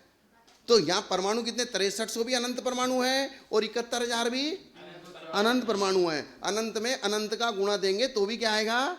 अनंत ही आएगा। ये मैटर है। अब आगे ना समझ में आपको? है? हमेशा बने रहेंगे। सत्ता के लिए आयु कर्म के रहित जो 7 कर्म है उनसे भाग दिया गया, तो मोहिनी कर्म तो उसके तो मोहिनी का हिस्सा अलग कर लिया, और मोहिनी में भी हमने मिथ्यात्व का हिस्सा अलग कर लिया, क्योंकि विख्यात और 16 कसाय सर्वघाती हैं। मोहिनी में फिर हमने सर्वघाती देशघाती 2 पार्ट किए। मोहिनी को फिर अपन ने अनंत से भाग किया। हाँ जो आंसर आया हाँ उसका एक भाग और बहुभाग था। हाँ, और जो एक भाग है वह 16 कसाय और एक मिथ्या 17 को दिया, बहुभाग वो देशघाती को। बस, तो हमने, हमारे पास मिथ्यात्व का द्रव्य का प्रमाण आ गया। अब एक प्रश्न है कि देशघाती कितने है? वो देशघाती प्रकृति है, उसका जोड़ अलग लगाएंगे। 9 बची ना मोहिनी की, 17, बाकी कितनी बची? 28 कर लो ना टोटल। दो का बंद नहीं होता। तो लेकिन है तो देशघाती ना, गिनती तो देशघाती में आएंगी ना। भले उनका बंद नहीं होता, लेकिन 28 करने के लिए तो आपको 11 करनी पड़ेंगी। और अगर 26 का हिस्सा कर रहे हो तो 9 कर लो बस। आगे ना समझ में? अब 1.5 गुनानी का मैटर जो दिमाग में आ गया क्या? मतलब ये परमाणुओं की संख्या है, टोटल आत्मा में कितना कर्म बैठा रहेगा और कितना उदय में कितना आ रहा है? 6300 उदय में आ रहा है और 6300 बन रहा है। 71,000 जितना बैठा उसका 1.5 गुनानी बैठा हुआ है। हाँ, समय प्रबद्ध। समय प्रबद्ध का मानक हमने क्या माना? 6300। और 1.5 गुनानी गुणित समय प्रबद्ध को क्या माना? 71,000। क्या माना? 71,000 लमसम। तो उदय में कितना आ रहा है? 6300। बंद कितना आ रहा है? 6300। निर्जरा भी 63। हाँ, उदय भी उदय 6300 का, तो निर्जरा भी 6300 की और बंद भी 6300 का, और 71,000 स्टॉक में है। अब इसको बिल्कुल दुकानदारी के हिसाब से लगा लो, बनिए की दुकान है तो मतलब आपकी दुकान में जितना सामान होता है रोज नया, ना तो उतना आता है न उतना ज़्यादा। पूरी दुकान रोज खाली नहीं कर देते और पूरी दुकान रोज भरते हैं। जो सामान कम पड़ गया वो आ जाता है और उसमें से कुछ बिक जाता है, तो पूरी दुकान बिकती भी नहीं है और पूरा दुकान आता भी नहीं है। आ गई ना समझ में?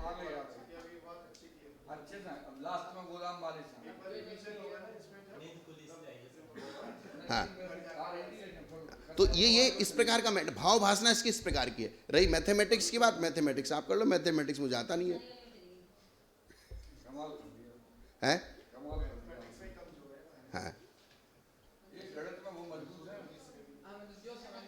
नहीं, गणित में कितने भी मजबूत हो, लेकिन अगर गणित कर लिया और भाव भासना नहीं है, ये चल क्या रहा है? इस गाथा का वही मतलब तीन बताए यहाँ मिथ्यात्व के 3 टुकड़े करने हैं, और मिथ्यात्व का जो पहला मिथ्यात्व रूप है वो सबसे बड़ा है, दूसरा जो सम्यक मिथ्यात्व है वो उससे असंख्यात गुणा हीन है, और तीसरा जो सम्यक्त है उससे भी असंख्यात गुणा हीन है। ये मैटर समझना है, सीधी सीधी सी बात है।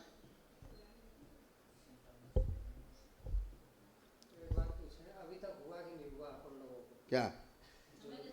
क्योंकि इसका जो प्रथमोपसम सम्यक तो हमें हुआ या नहीं हुआ, ये मति ज्ञान श्रुति ज्ञान का विषय नहीं है। जब है ही नहीं तो हम कैसे कहते हैं? जैसे मैंने कहा था यहाँ कोई देवता है कि नहीं है, तो ना कर सकते ना हाँ कर सकते, क्योंकि जिस ज्ञान में आप जो चीज आपके ज्ञान में नहीं आ रही है उस ज्ञान के लिए आप निर्णय नहीं दे सकते, वो आउट ऑफ सिलेबस है आपसे, अनधिकृत चेष्टा है। और अक्सर जितने भी साधु और श्रावक हैं सब अनधिकृत चेष्टा करते हैं, मतलब निर्णय दे देते हैं जबकि पता अता पता कुछ नहीं है। निर्णय देने के अधिकारी आप तब हो जब उस विषय के पूर्ण जानकार हो, नहीं तो आप निर्णय देने के अधिकारी नहीं है, आप डिस्कशन करने के अधिकारी है। डिस्कशन करते रहो, कोई दिक्कत नहीं। जैसे हम यहाँ सब मिलके, मैं आपको पढ़ा रहा हूँ ना आप मुझे पढ़ा रहे हो, हम डिस्कशन कर रहे हैं, शास्त्र सामने रखा है, कुछ चीज़ मुझे समझ में आएगी, कुछ चीज़ हो सकता है भले ही आपने पहली बार पढ़ रहे हो, कुछ नई चीज़ आपके समझ में आ जाए और आप मुझे बता दो, ये जरूरी नहीं है। हाँ क्या? नहीं, ऐसा कोई जरूरी नहीं है। जब ये वीतराग कथा है, ये कौन सी कथा है? वीतराग कथा। कोई विवक्षा पे एकदम से आपका ध्यान चला गया और मेरा ध्यान नहीं गया तो आपने वो बता दी तो मुझे हाँ भाई ये बात भी है, ये चीज है, ये अनधिकृत चेष्टा नहीं है। हाँ अगर उसमें विनय की कमी है, हाँ अगर आप ये समझ रहे हो कि आपको ज्यादा समझ में आ गया और मुझे कम समझ में आया और आपको थोड़ा सा अहम आ रहा है तो फिर वो अनधिकृत चेष्टा है। हाँ अनधिकृत चेष्टा वो चीज है। हाँ वो पढ़ाने वाले को पढ़ाने लग जाए। हाँ कोई चीज आप सब लोगों को समझ में आ रही है, लेकिन कायदा यही है कि आप मुझे बताओ, और मुझे बताओ निर्णय लास्ट में कौन करेगा? हाँ निर्णय मुझे करना पड़ेगा, उसको समझूंगा, क्योंकि पढ़ने का फर्क होता है। वही लाइन आप पढ़ रहे हो वही लाइन मैं पढ़ूंगा, तो वही लाइन आपके पढ़ने में मेरे पढ़ने में अनुभव का फर्क आ जाएगा। हाँ बंद करके रख दिया, वो चलेगा ही नहीं आगे। हाँ हाँ जब भाव भासना नहीं होगी, अब ये भाव भासना आपके अंदर बैठ गई, अब आप इसको प्रैक्टिकल करके बोर्ड पे कैसे भी समझा सकते हो, वो आपका मैटर है। आप उसको और कितना सरलीकरण कर सकते हो, आप उसका कैसा चित्र बनाना है, कैसा चार्ट बनाना है, लेकिन मूल विषय वही रहेगा। हाँ तो मूल विषय क्या रहेगा? मूल विषय को नहीं कम करते हुए आप उदाहरण के सिस्टम अलग ले लो, कोई चित्र अलग बना लो, वो कुछ भी कर लो, वो उससे हमें कोई फर्क नहीं पड़ता, लेकिन हमारा मूल विषय खंडित नहीं होना चाहिए। हाँ जो फल आता है सामने, उससे अनुमान नहीं लगाया जा सकता कि हम लगाया जा सकता है, अनुमान ही लगाया जा सकता है। हाँ अनुमान लगाया जा सकता है। एक भाग प्रमाण सर्वघाती के परमाणुओं में सर्वघाती स्वरूप 17 प्रकृति, अर्थात एक मिथ्यात्व और 16 के साय में बंटवारा करने के लिए 17 का भाग दे दिया। एक भाग में किसका भाग दे दिया? 17 का। जो प्रमाण आवे उतना एक एक मिथ्यात्व प्रकृति के परमाणु हमको प्राप्त हो गए। अब प्रथमोपसम सम्यक की प्राप्ति होने के प्रथम समय में ही क्या लिखा है? प्रथमोपसम सम्यक की प्रथम समयवर्ती जो उपसम सम्यक दृष्टि है उसके पहले समय में ही, किंतु कौन से समय में? पहले समय में ही मिथ्यात्व रूप एक कर्म के 3 कर्मांश हो जाते हैं। क्या हो जाते हैं? इसलिए प्रथमोपसम सम्यक्त को परिणाम की चक्की कहा है। अर्थात जहां से प्रथमोपसम सम्यक की शुरुआत हुई वहीं 3 टुकड़े होते तुरंत, ऐसा नहीं थोड़ा आगे चल के होते हैं। हाँ, प्रथम समयवर्ती उपसम सम्यक दृष्टि जीव मिथ्यात्व से उदीर्णा को प्राप्त कर्म प्रदेशों को लेकर उनका बहुभाग सम्यक मिथ्यात्व में देता है। क्या करता है? और उससे असंख्यात गुणाहीन कर्म सम्यक प्रकृति में देता है। तो 3 टुकड़े करने के लिए उनके विभाग तो बनाने पड़ेंगे ना, उनके खाने बनाने पड़ेंगे। प्रथम समय में सम्यक मिथ्यात्व में दिए गए प्रदेशों से द्वितीय समय में सम्यक प्रकृति में असंख्यात गुणित प्रदेशों को देता है। उसी समय में अर्थात दूसरे ही समय में सम्यक प्रकृति में दिए गए प्रदेशों की अपेक्षा सम्यक मिथ्यात्व में असंख्यात गुणित प्रदेशों को देता है। इस प्रकार अंतर मुहूर्त काल तक गुण संक्रमण के द्वारा, किसके द्वारा? अर्थात मिथ्यात्व का द्रव्य उसका गुण बदल के, गुण संक्रमण का मतलब गुण का चेंज होना, अर्थात मिथ्यात्व का जो गुण था वो सर्वघाती रूप था। मिथ्यात्व का गुण क्या था? और सम्यक मिथ्यात्व और सम्यक का गुण क्या था? देशघाती। अर्थात सम्यक मिथ्यात्व का सर्वघातीपना घटा के देशघाती रूप कर दिया। इसको कहते हैं गुण संक्रमण। इसको क्या कहते हैं? गुणित रूप से संक्रमण नहीं, गुण संक्रमण। अर्थात मिथ्यात्व का जो गुण था, मिथ्यात्व का गुण क्या था? सर्वघाती।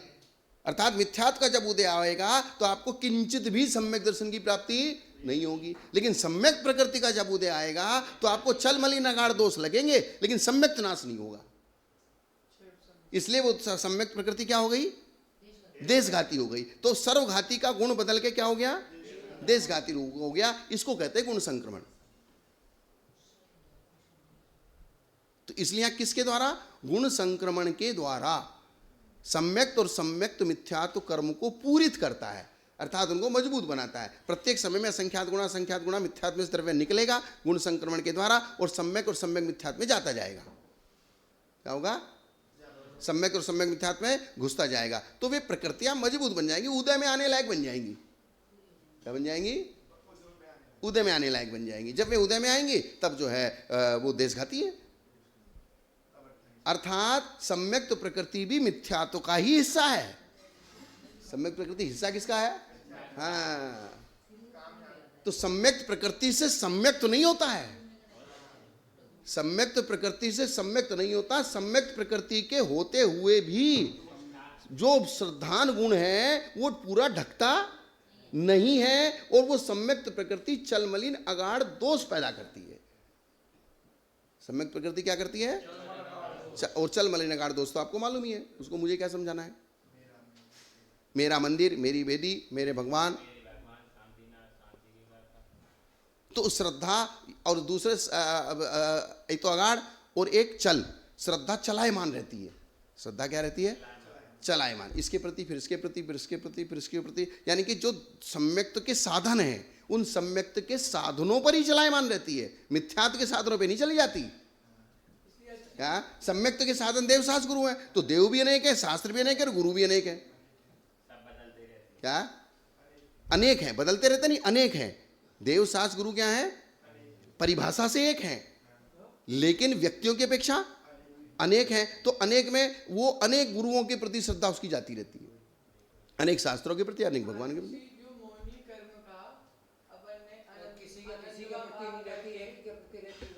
है नहीं, ऐसा सम्यक दर्शन के, सम्यक दृष्टि के भावों में नहीं रहता। जैसे आप उसी पार्श्वनाथ की वेदी के सामने पूजा करते हो तो इसका अभिप्राय हम ये नहीं समझ सकते कि आपको दूसरी वेदियों के भगवान को नमस्कार करने का भाव नहीं है। इसका अर्थ ऐसा नहीं निकाला जा सकता। दर्शन तो सब जगह जाएगा करने, एक जगह पूजा करें वो ठीक है, उसका मन उस वेदी पे ज्यादा लगता है, लेकिन इसका अर्थ ये नहीं कि दूसरे मंदिरों के भगवान को वो भगवान नहीं कहता, या दूसरे मंदिर के भगवान या दूसरी वेदियों के भगवान या दूसरी चीज़ों का ऐसा संबंध नहीं लगा सकते। तो यहाँ तक जब तक वो है तब तक तो वो सम्यक दृष्टि है। अब वो ये कहे कि यही गुरु है और बाकी सब मिथ्या दृष्टि है, वो अगर ये, जैसे मैं आपको, आप मुझे विशेष मानते हो, इसका मतलब ये थोड़ी कि आप दूसरे साधु का अपमान करते फिर रहे हो। नहीं, वो कहता ही है तो करता है तो वो सम्यक दृष्टि नहीं है, सीधी सी बात है। हाँ है ना, हाँ ठीक है, किसी का किसी के प्रति पूर्व जन्म के संबंध से विशेष गुरु शिष्य का भी लगाव होता है। क्या होता है? लगाव होता है। तो लगाव होने का मतलब अगर वो दूसरे का अपमान करता है, अनादर करता है, तो वो मिथ्यात्व की गिनती में जाएगा ना। लेकिन वो अब उसका जो क्षोभसम है, उसका जो ताकत है, उसकी जो पावर है, उसका जो शरीर है, अब वो एक की सेवा कर रहा है। हाँ, कभी उसको अवसर मिलेगा तो दूसरे को भी मना नहीं करेगा। ये बात यहाँ पे जो अपन ने पूरी चीज क्लियर हो गई। मोहिनी कर्म के अंदर भाग में जो अपना एक देश किया, एक भाग किया और एक बहुभाग किया था अपन ने। एक भाग में अपन ने 16 का साथ मिथ्यात्व ले लिया था, है ना? 17 हो गया था, मतलब 16 का और एक मिथ्यात्व 17 ले लिया था, और इस तरफ 9 ले लिया था। तो यहाँ पे जो मिथ्यात्व हुआ, इसके यहाँ 3 टुकड़े होंगे क्या? मिथ्यात्व, सम्यक मिथ्या, सम्यक। तो मिथ्यात्व के तो 3 टुकड़े, मिथ्यात्व सर्वघाती और सम्यक सम्यक मिथ्यात्व वो देशघाती में जाएगा। हाँ, तो मिथ्यात्व द्रव्य को परिवर्तित कर दिया, तो इसको अपन ने गुण संक्रमण कहा। क्या कहा? गुण संक्रमण के द्वारा सम्यक और सम्यक मिथ्यात्व कर्म को पूरित करता है, जब तक कि गुण संक्रमण काल का अंतिम समय प्राप्त होता है। और वो गुण संक्रमण अंतर्मुहूर्त तक चलता है। गुण संक्रमण कब तक चलता है? अंतर्मुहूर्त तक चलता है, और वो प्रति समय संख्यात गुणा द्रव्य उसमें बदलता जाता है। और जब उसका अंतिम समय प्राप्त होता है, समझ आ रहा है स्वामी जी, प्रसवानंद जी? है आ रहा? नहीं आ रहा तो बता देना। इस प्रकार मिथ्यात्व के जितने परमाणु हैं, मिथ्यात्व के हिस्से में जितने परमाणु, उनसे असंख्यात गुणहीन सम्यक मिथ्यात्व के परमाणु हैं, और उनसे असंख्यात गुणहीन सम्यक प्रकृति के परमाणु हैं। इस प्रकार एक मिथ्यात्व के परमाणु के 3 पुंज हो गए, 3 ढेरी बना दी। ये भाव वासना है। अब इसका मैथमेटिक्स आप कुछ भी करो, क्योंकि अनंत की संख्या को समझना, अनंत को अनंत ही कहना पड़ेगा, उसकी कोई कैलकुलेशन नहीं है। हो गया ना स्वामी जी?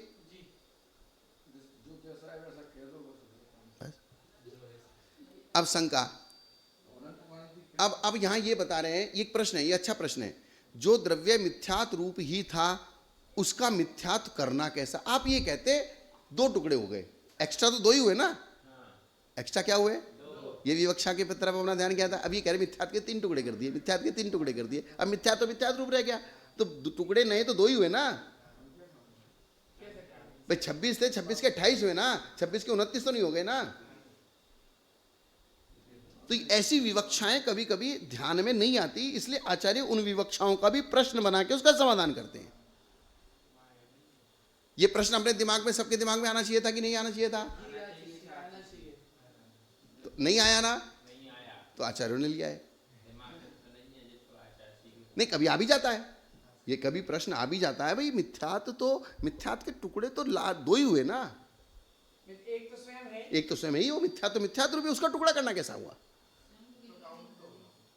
तो यहां क्या है, मिथ्यात्व की जो पूर्व स्थिति थी, अर्थात मिथ्यात्व जब 2 टुकड़े किए बिना जो मिथ्यात्व था, उसकी जो स्थिति थी, और उसमें से कुछ द्रव्य निकल गया, उसके बाद जो स्थिति बनी, तो वो टुकड़ा नया बना कि नहीं बना? आप समझाओ।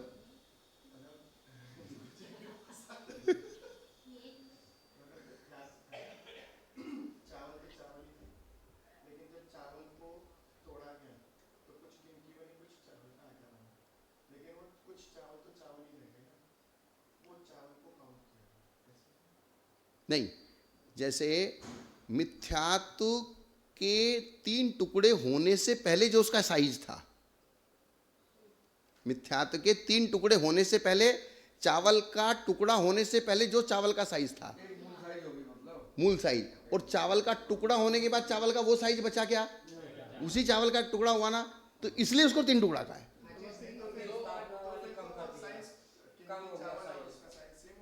नहीं, अलग अलग हो गया ना।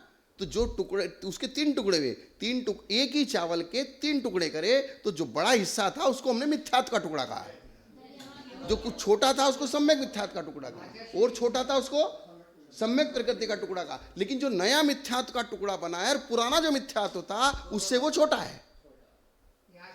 चावल लेना है या धान लेना है? कोई भी ले लो, वो जो आपकी इच्छा हो, धान छिलका से वो कोई भी ले लो, पत्थर का टुकड़ा ले लो। कोई भी ले लो। आज नहीं, ये तो उदाहरण है, उदाहरण के माध्यम से समझ में आ गया कि एक इकट्ठा पिंड था, तो उसके 3 टुकड़े हुए, तो उसमें जो सबसे बड़ा वाला टुकड़ा है वो मिथ्यात्व हो गया। हाँ इतना तो समझ में आ गया। हाँ, लेकिन कोई पूछे अपन से तो उन्हें क्या समझाए? तो ऐसे समझाना पड़ेगा। यहाँ पे आचार्य जी ने क्या ये लिखा ना, जो द्रव्य मिथ्यात्व रूपी था उसका मिथ्यात्व करना कैसा, उसका मिथ्यात्व करना ऐसा हुआ कि जो पहले बड़ा टुकड़ा था मिथ्यात्व का, उस बड़े टुकड़े को हमने क्या कर दिया, छोटा छोटा कर दिया। मिथ्यात्व की जो पूर्व स्थिति थी उसमें से अति स्थापनावली प्रमाण कम कर दिया। इस विधान से आचार्य ने असंख्यात गुणाहीन क्रम से मिथ्यात्व द्रव्य तीन रूप किया, ऐसा कहा गया है। जैसे समय प्रबद्ध के परमाणुओं की संख्या कितनी, अब इसको जो है मैथमेटिक्स में ला रहे हैं, अंक गणित में 6300। गुणानी की संख्या कितनी, 8, और 1.5 गुणानी कितनी हुई, 12। 8 और 4 भाई, 1 गुणानी 8 की, तो 1.5 कितने की हुई, और 2 कितने की हुई, 16 की। सीधी सीधी सी बात है। तो 6300 इंटू 12 कर दिया इन्होंने, सीधा सीधा क्या कर दिया, 6300 इंटू 12 तो 75,600 हो गया लमसम। 1.5 गुणानी गुनी समय प्रबद्ध, तो 1.5 गुणानी से समय प्रबद्ध को गुणा कर दिया ना। ये 7 कर्मों का परमाणु रूप सत्व द्रव्य हो गया। वहाँ एग्जैक्ट निकालने गए तो 71,000 आ रहा है, एग्जैक्ट निकालने गए तो कितना आ रहा है, 71। यहाँ एग्जैक्ट नहीं लमसम कर रहे हैं तो 75,000 आ रहा है। इसको ऐसा समझ लो। नहीं पर इसमें 8 का क्या है भगवान? हैं? 8 का क्या, उसमें 7 का क्या? किस नहीं, 8 तो गुणानी की संख्या है। 8 क्या है, स्पर्धकों का समूह गुणानी, अर्थात 8 स्पर्धकों की एक गुणानी, ऐसा लगाना पड़ेगा। हाँ, मैंने बताया ना, अनंतानंत परमाणुओं का समूह एक वर्ग, इसको लिख लो, अनंतानंत परमाणुओं का समूह एक वर्ग, और वर्ग का समूह वर्गणा, और वर्गणा का समूह स्पर्धक, और 8 स्पर्धकों की एक गुणानी, अर्थात स्पर्धकों का समूह एक गुणानी है। अनंतानंत परमाणुओं का समूह एक बराबर एक वर्ग, अनंतानंत परमाणु बराबर एक वर्ग, और वर्ग का समूह बराबर वर्गणा, और वर्गणा समूह बराबर अनंत परमाणु का एक वर्ग। ये मैं सेलेक्ट कहाँ है मेरी, अब एक समूह कैसे होगा? अनंत परमाणु बराबर एक बार। आज से हमारा 6 ऑप्शन कम है, आराम से ये ले, ये मैं लिख देता हूँ। समूह का वर्गना, एक वर्ग, उसके बाद वर्ग समूह की वर्गणा, और वर्गना समूह का स्पर्धा। वर्ग समूह का वर्गणा,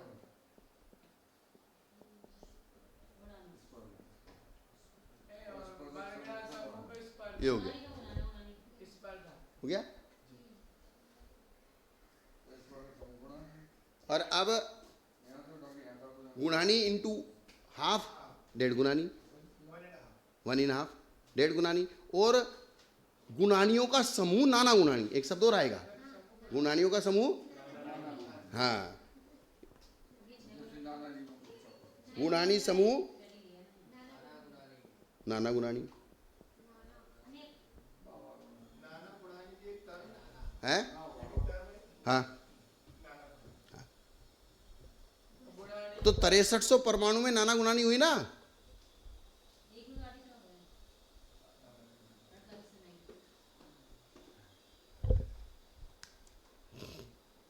ये हो गया ये चीज। तो इसी चीज को, ये चीज प्रदेश कर्म के प्रदेश संबंधी है, अर्थात कर्म परमाणु संबंधी। इसी चीज को हम अविभागी प्रतिषेधों में लगाएंगे। सेम अविभागी प्रतिषेध का मतलब क्या है, शक्त्यंश। परमाणु का मतलब जिस पुद्गल का दूसरा हिस्सा ना हो वो परमाणु। तो यहां हमने परमाणुओं की गिनती करी। जब हम शक्त्यंश की गिनती करेंगे, अब एक परमाणु में कितने अविभागी प्रतिषेध हैं, कितनी ताकत है एक परमाणु में, तो उसको भी ऐसे ही गिनेंगे। उसको भी गिनने का तरीका यही है कि अर्थात अनंतानंत अविभागी प्रतिषेध बराबर वर्ग, अनंतानंत वर्ग का समूह बराबर, खाली इसमें परमाणु की जगह अविभागी प्रतिषेध करना है। क्या करना है, तो बाकी सेम चलेगा। वो आगे आएगा, नहीं वो क्योंकि ये मैटर है ना, इसी मैटर के साथ जब अविभागी प्रतिशत का काउंटिंग करेंगे, अभी तो हम परमाणुओं की काउंटिंग कर रहे हैं। किसकी काउंटिंग कर रहे हैं? परमाणुओं की। हाँ ये प्रदेश बंद की सिस्टम में आएगा, और वो जो मैं बता रहा हूँ वो अनुभाग बंद के सिस्टम में आएगा। किसके हैं? नहीं कंफ्यूज नहीं होंगे। एक चीज मैं आपको बता रहा हूँ, दो मैटर हैं काउंटिंग के। एक तो द्रव्य को काउंट करना है और एक द्रव्य की शक्ति को काउंट करना है। क्या? एक द्रव्य को काउंट करना है, जैसे बिजली को हम काउंट करेंगे तो बिजली का क्या काउंट करेंगे? उसकी शक्ति को काउंट करेंगे ना। वोल्टेज कम है ज्यादा है, उसमें वजन तो नहीं है, तो वो काउंटिंग। जैसे एक हॉर्स पावर में कितने वाट होते हैं? आप तो पढ़े ना स्कूल में, 746 वाट एक हॉर्स पावर था, और 1 किलोवाट में 1000 वाट होते हैं। तो ये वाटेज है, ये वाटेज अनुभाग है, और अनुभाग को जो नापा, शक्ति को जो नापा जाता है वो अविभागी प्रतिच्छेद, उसका आगम का शब्द है। हाँ 746 वाट प्रतिच्छेद। अनंत अनंत अविभागी प्रतिच्छेद बराबर वर्ग, वर्ग का समूह वर्गणा, वर्गणा का समूह स्पर्धक, स्पर्धक का समूह गुणानी, गुणानी का समूह नाना गुणानी। सेम यही है ना, अविभागी प्रतिच्छेद।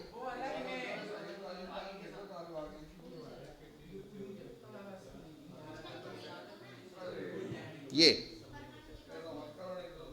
लिखा ना अविभागी प्रतिच्छेद।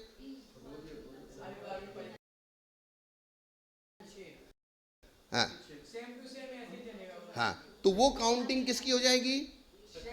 शक्ति की। और ये काउंटिंग किसकी चल रही है? द्रव्य की, परमाणुओं की। तो क्योंकि ये परमाणुओं की जो काउंटिंग है इसको प्रदेश बंद कहते हैं। परमाणु काउंटिंग को क्या कहते हैं? प्रदेश बंद। और जो शक्ति की काउंटिंग है वो अनुभाग बंद कहलाता है। तो अनुभाग बंद और प्रदेश बंद, बंद कितने प्रकार के हैं?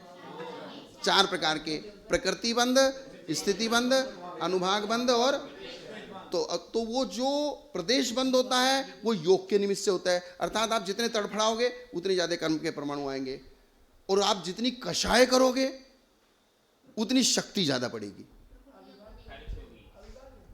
होगी नहीं, कर्म में पड़ेगी। हाँ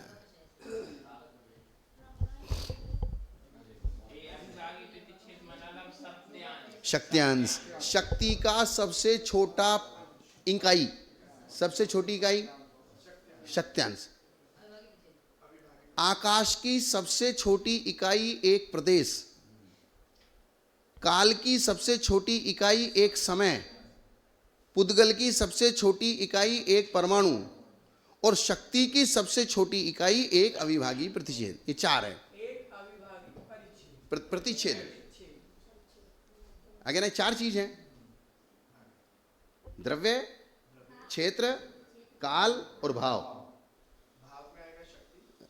है भाव में शक्ति आएगी, द्रव्य में गिनती आएगी, हाँ द्रव्य और क्षेत्र में आकाश की गिनती आएगी। हाँ प्रदेश, परमाणु पुद्गल में आएंगे और प्रदेश आकाश में आएंगे, और काल में समय आएगा, शक्ति अंश। तो ये क्रम है, द्रव्य, क्षेत्र, काल और भाव। तो आप इस तरफ लिखेंगे द्रव्य, क्षेत्र, काल, भाव, इस तरफ लिखेंगे परमाणु, द्रव्य में परमाणु, क्षेत्र में आकाश और काल में काल और भाव में शक्ति अंश, और उसके सामने लिखेंगे एक पुद्गल परमाणु, एक आकाश प्रदेश और एक अविभागी प्रतिच्छेद, एक समय और एक अविभागी प्रतिच्छेद। ये हो गया। इसको चार्ट बना लो आप ऐसे। हाँ जैसे 6300 परमाणु, गुणानी की संख्या 8, तो 8 को डेढ़ किया तो 12 हुआ, तो 6300 × 12 75,600 हो गया।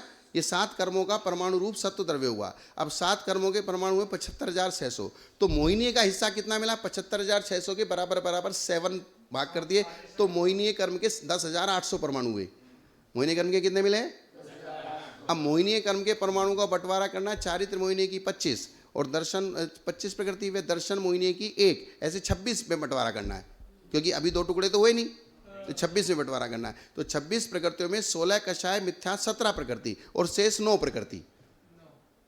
तो मोहिनी के परमाणुओं में अनंत का भाग दिया, तो जो लब्ध आवे वह द्रव्य सर्वघाती का और शेष द्रव्य देशघाती का। तब मोहिनी के परमाणु कितने थे? 10,800। मोहिनी के परमाणु कितने थे? एवं अनंत की संख्या मानी हमने 8। अनंत की संख्या कितनी मानी? 8। तो 10,800 में 8 का भाग दिया तो 1350 हुआ। तो 17 को 1350 मिल गया। 1350 के 17 हिस्से हो गए। 1350 के कितने हिस्से हो गए? 17 हिस्से। तो इस द्रव्य को नहीं, अच्छा ये सर्वघाती का हिस्सा हुआ। 1350 किसका हिस्सा हुआ? सर्वघाती का। अब 1350 के 17 हिस्से करने, 1350 के कितने हिस्से करने? 17 हिस्से करने, तो वो आएगा 79 7/17 लगभग 80। अर्थात मिथ्यात्व का द्रव्य कितना हुआ? 80। यानी कि कितने में से? 75,600 में से। अब मिथ्यात्व के 3। 75,600 में से मिथ्यात्व कितना हुआ? 80। ये कल्पना आपको करवानी है कि उस अनंत में से मिथ्यात्व का हिस्सा इतना हुआ। 75,600 यानी कि अनंत, और उसमें से मिथ्यात्व का हिस्सा हुआ 80। अब 80 के टुकड़े करने हैं।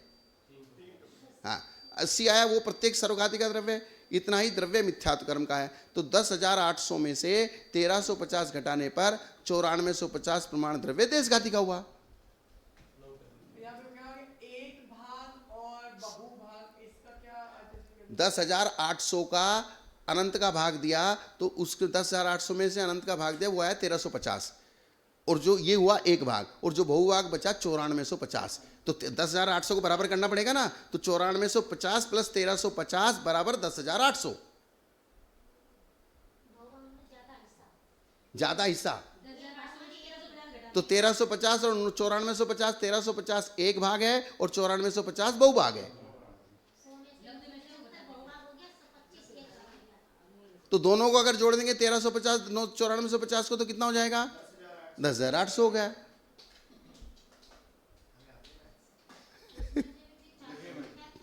तो मिथ्यात्व का हिस्सा कितना हुआ? 80।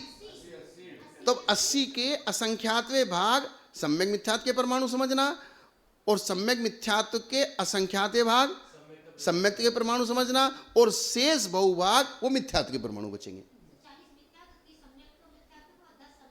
हाँ, ऐसा अंदाजा लगा लो। गुण हानि की संख्या यहाँ पे 6 है, तो गुण हानि का आयाम 8 क्यों लिया यहाँ पे? 6 कहाँ लिखा? 6 कहाँ लिखा है? नहीं, हाँ अच्छा, हाँ ठीक है, 1.5 लेना है ना। हाँ, तो गुण हानि 6 है और फिर 1.5 लिया तो 3 में बढ़ जाती नहीं नहीं नहीं नहीं नहीं, कहाँ लिखा 6? है। गुण हानि की संख्या 6 नहीं ली है, 6 है। कहाँ लिखी है? अरे देखो हे दाऊ, कौन से पेज पे? आचार्य भगवान की पेज नंबर 14 नंबर पेज पे। गुण हानि का आयाम 8 है, ये तो लिखा। इसके पहले गुण हानि की संख्या 6 है, ऐसा। हाँ ठीक है ना, ठीक है ठीक है ठीक है स्वामी जी, एक मैं बता देता हूँ, एक सेकंड। ये ऐसा है। नहीं नहीं नहीं नहीं, ऐड नहीं हुई, सही है वो। नहीं नहीं, सही है वो। एक मिनट, ये गुणानी कितनी हुई? 6। 1 2 3 4 5 6, 6 गुणानी। कितनी गुणानी हुई? और एक गुणानी की आयाम माने लंबाई, ये 8 है। आयाम का मतलब क्या होता है? लंबाई। अर्थात एक गुणानी में 8 स्पर्धक हैं। 8 स्पर्धक बराबर एक गुणानी, क्योंकि स्पर्धकों के समूह को अपन ने गुणानी कहा था। तो आचार्य यहाँ पे जब अपन उसमें गुण हानि का 1.5 गुणानी का जब तो multiply करेंगे तो 8 लेंगे कि 6 लेंगे? 8। ये तो गुणानी की संख्या है। ये क्या है? गुणानियों की। अर्थात गुणानी कितनी है? 6। और एक गुणानी की लंबाई कितनी है? 8। तो 6 की प्रत्येक गुणानी की लंबाई 8 है।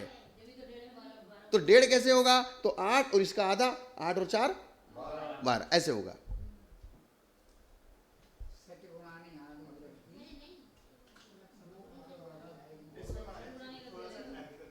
इसमें पेज नंबर 220 निकालो, पेज नंबर 220।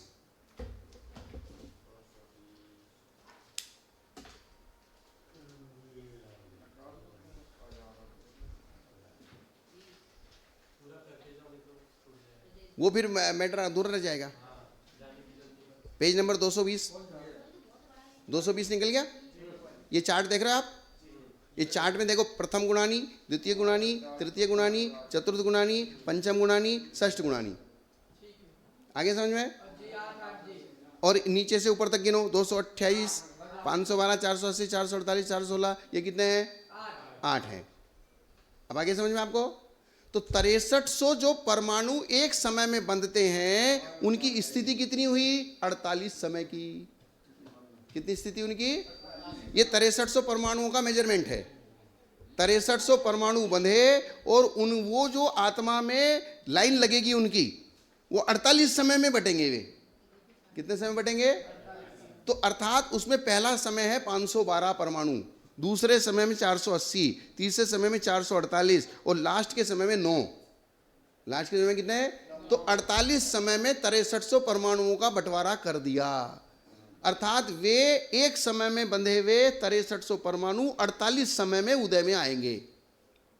एक समय में बंधा हुआ मोहिनी का 70 कोड़ा कोड़ी कर्म 70 कोड़ा कोड़ी समयों में उदय आएगा। हाँ, उसको कितना टाइम लगेगा? 70 कोड़ा कोड़ी सागर, 70 कोड़ा कोड़ी समय नहीं, 70 कोड़ा कोड़ी सागर में जितने समय होते हैं उतना उसका बंटवारा होगा, डिवाइडेशन होगा। हाँ, बांधा एक समय में, लेकिन उसका डिवाइडेशन कितने में हुआ? 70 कोड़ा कोड़ी सागर में। तो उसका उदय कब तक आएगा? 70 कोड़ा को। तो 70 कोड़ा कोड़ी सागर का आपका इस भाव में पूरा होने वाला नहीं है, वो संख्यात असंख्यात भावों में जाके पूरा होगा। अर्थात इस पर्याय में बांधा हुआ कर्म आपके असंख्यात भावों के बाद भी उदय में आएगा।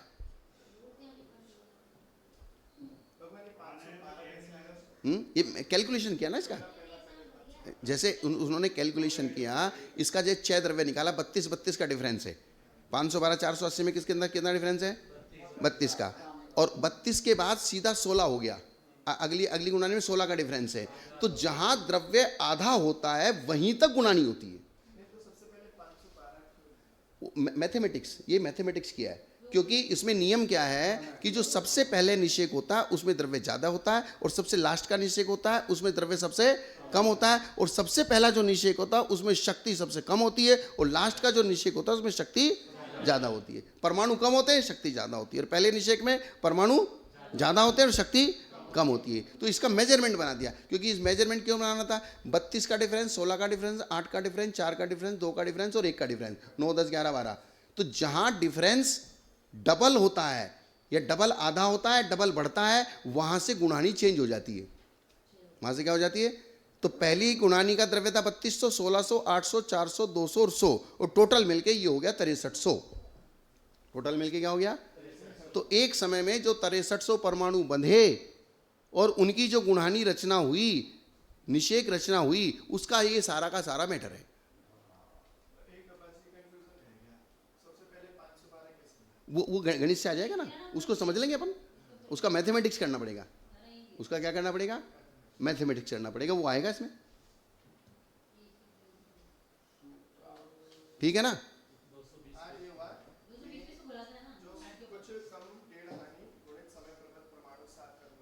हाँ, उनके 7 भाग किए, उसमें से एक भाग जो है मोहनी कर्म का था, उसके अनंत भाग किए, अनंतवा भाग जो है सर्वघाती को दे दिया, और बाकी सब देश का। बहुभाग। और जो जो सर्वघाती का भाग है उसके 17 भाग किए, 17 भाग किए, उसके 17 भाग में से एक भाग मिथ्यात्व का। तो मिथ्यात्व का करीबन 80 आया, उसके 3 भाग। तो ये 80 किस में से आया? 6300 में आया कि 75,000 में से आया? 75,000 में से।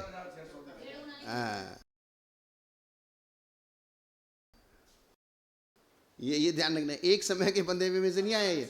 हाँ, ये हमने जो डिवाइडेशन किया है ये 75,000 में से किया है, और ये जो 512 और 9 का गणित है ये 6300 में डिवाइड किया है।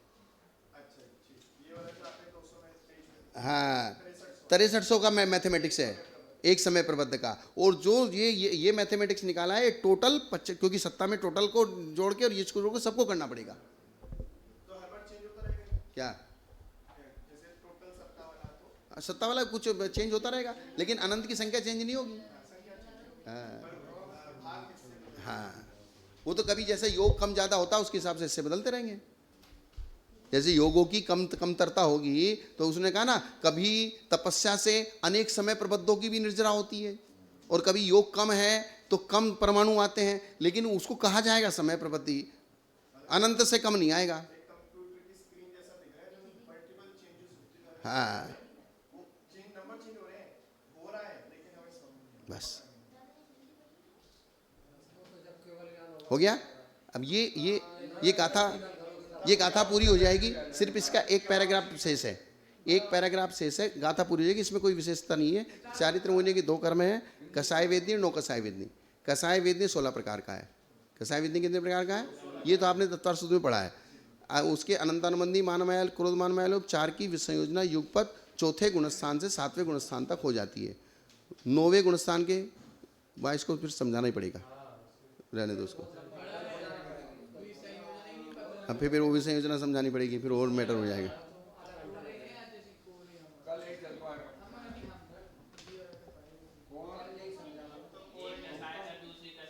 कोरे हो, हमारे पास तो स्लेट ही नहीं है। हम तो कोरे थे, रहेंगे। है